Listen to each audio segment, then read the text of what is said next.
Tuhan adalah gembalaku, takkan kekurangan aku. Dia membaringkan aku di padang berumput hijau. Saudara-saudari yang terkasih di dalam Kristus, selamat pagi. Salam jumpa lagi dalam Sabda Siap Saji. Jumat 22 Maret 2024, hari biasa pekan kelima Prapaskah. Marilah kita berdoa dalam nama Bapa dan Putra dan Roh Kudus. Amin. Ya Allah, pada masa Prapaskah ini, Engkau menganugerahi gerejamu teladan perawan suci Maria dalam kontemplasi akan sengsara Kristus. Semoga berkat doanya kami semakin erat bersatu dengan Putra Tunggal-Mu. Sebab Dialah yang hidup dan berkuasa bersama Dikau dalam persatuan Roh Kudus, Allah sepanjang segala masa. Amin. Tuhan bersamamu Dan bersama rohmu. Inilah Injil Yesus Kristus menurut Yohanes. Dimuliakanlah Tuhan. Sekali peristiwa orang-orang Yahudi mau melempari Yesus dengan batu. Tetapi kata Yesus kepada mereka, banyak pekerjaan baik yang berasal dari Bapa-Ku kuperlihatkan kepadamu. Manakah di antaranya yang menyebabkan kamu mau melempari aku dengan batu? Jawab orang-orang Yahudi itu, bukan karena suatu perbuatan baik, maka kami mau melempari engkau, melainkan karena engkau menghujat Allah dan karena engkau menyamakan dirimu dengan Allah, meskipun engkau hanya seorang manusia. Kata Yesus kepada mereka, tidakkah ada tertulis dalam kitab Tauratmu, aku telah berfirman, kamu adalah Allah. Padahal kitab suci tidak dapat dibatalkan. Maka jikalau mereka kepada siapa firman itu disampaikan, disebut Allah, masihkah kamu berkata kepada Dia yang dikuduskan oleh Bapa yang telah diutusnya ke dalam dunia, engkau menghujat Allah, karena aku telah berkata aku anak Allah. Jikalau aku tidak melakukan pekerjaan-pekerjaan Bapa-Ku, janganlah kamu percaya kepadaku. Tetapi jikalau aku melakukannya dan kamu tidak mau percaya kepadaku, percayalah akan perjanjian-perjanjian itu, supaya kamu boleh mengetahui dan mengerti bahwa Bapa ada dalam aku dan aku ada dalam Bapa. Sekali lagi mereka mencoba menangkap Yesus, tetapi Ia luput dari tangan mereka. Kemudian Yesus pergi lagi ke seberang Yordan, ke tempat Yohanes dulu membaptis orang, lalu Ia tinggal di situ.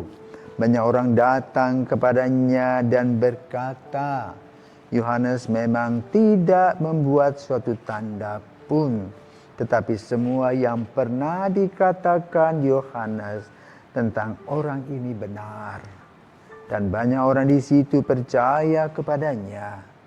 Demikianlah sabda Tuhan. Terpujilah Kristus. Selamat pagi Romo. Selamat pagi Radit. Romo, kira-kira nih saya mau tanya, Injil Yohanes hari ini tuh berbicara tentang apa ya? Selamat pagi Radit dan para pirsawan. Pembicaraan Yesus pada hari ini berbicara tentang nilai-nilai kehidupan yang Tuhan berikan kepada setiap orang. Setiap orang itu diberikan talenta.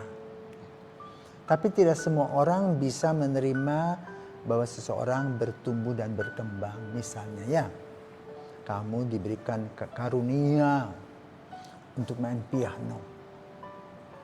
Ya. Ada temanmu yang tidak suka. Nah lalu pertanyaannya, apakah karena temanmu tidak suka, kamu berhenti main piano? Tidak. Tidak perlu. Ya. Dia mungkin juga punya talenta. Ya. Tetapi yang dibicarakan saat ini adalah soal ajaran. Ya. Jadi boleh dikatakan umat Israel itu sudah di brainwash, dicuci otaknya. Bahwa Mesias itu lahir tahun 5000. Waktu Yesus lahir baru tahun 1000. Jadi berpatokan itu tidak bisa. Sama seperti dulu orang mengatakan bumi ini pusat, di mana matahari mengitari bumi. Galilei mengatakan tidak. Dengan Kopernikus mengatakan apa? Bumi itu mengelilingi matahari. Apa akibatnya? Galileo dihukum mati.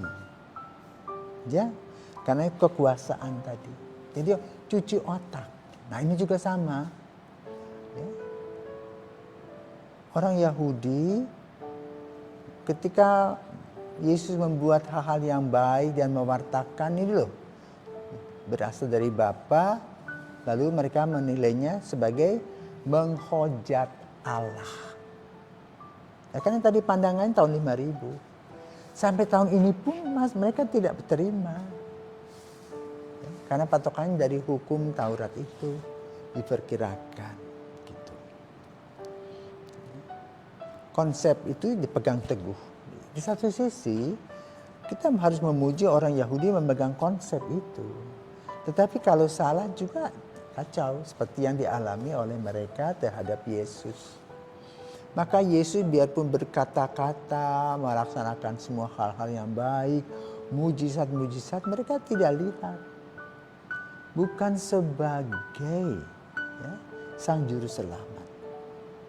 Bahkan nanti setelah Yesus wafat, bangkit pun, di mana tidak satu nabi pun, Nabi Israel, yang meninggal dan hidup lagi, mereka pun belum percaya. Ya. Maka lalu, pandangan ini beralih kepada orang-orang yang percaya yang adalah kita. Ya. Injil tidak mau berdebat kusir dengan orang-orang yang tidak mau percaya. Nah sekarang kita harus menggali iman kita. Apakah kita juga ikut orang-orang Yahudi itu yang tidak percaya atau melihat dengan kaca bening bahwa Tuhan punya rencana itu tidak sesuai dengan apa yang kita mau. Karena rencana Tuhan adalah rencana Tuhan seperti tadi orang main piano. Kalau kamu sudah pintar main piano, kamu tidak tergantung pada temanmu yang tidak suka. Kenapa? Programmu jalan. Kamu akan menghibur di tempat A, B, bahkan mungkin tur dunia main piano. Demikian pula apa yang disampaikan oleh Yesus. Yesus tidak tergantung kepada maunya manusia. Tetapi program itu yang dari Tuhan itu, dari Bapa itulah yang dilaksanakan. Maka untuk kita lebih simpel ya. Karena pengalaman itu sudah lewat. Kita bersyukur bahwa kita menerima Yesus tetapi belum sempurna. Karena itu apa yang dikatakan oleh Yesus pada hari ini. Ya. Banyak pekerjaan baik yang berasal dari Bapakku, kuperlihatkan kepadamu.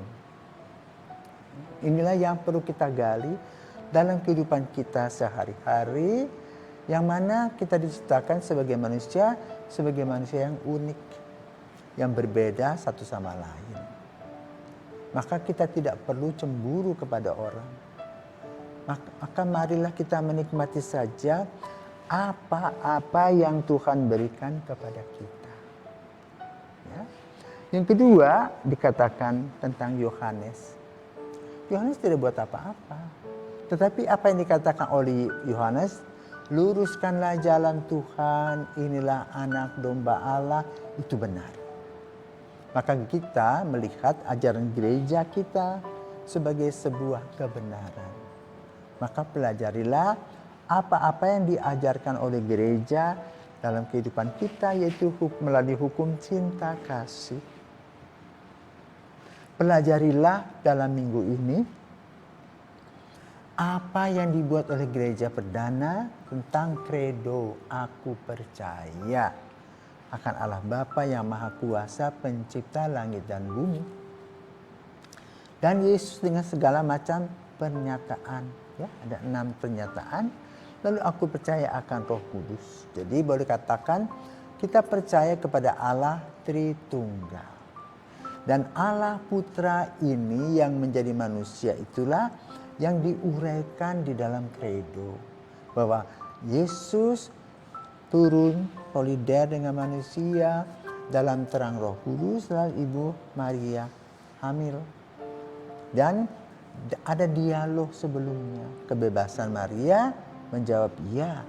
Maka lahirlah Yesus dalam kandungan Maria. Santo Yosef pendamping keluarga kudus. Nah, lalu kita membaca dalam Injil. Ya. Kalau Matius membicarakan tentang silsilah Yesus. Tapi Lukas membicarakan tentang kisah kanak-kanak Yesus yang kita pelajari. Dan inilah yang kita bersama-sama bongkar dan uji dalam langkah-langkah kehidupan kita tentang iman kita sendiri. Percaya atau tidak? Kalau kita percaya, maka kita akan mendalami yang disebut dengan kredo tadi. Ya, sehingga kita boleh mulai memasuki, ya, minggu depan adalah minggu Palma, di mana Yesus dilulukan jadi raja.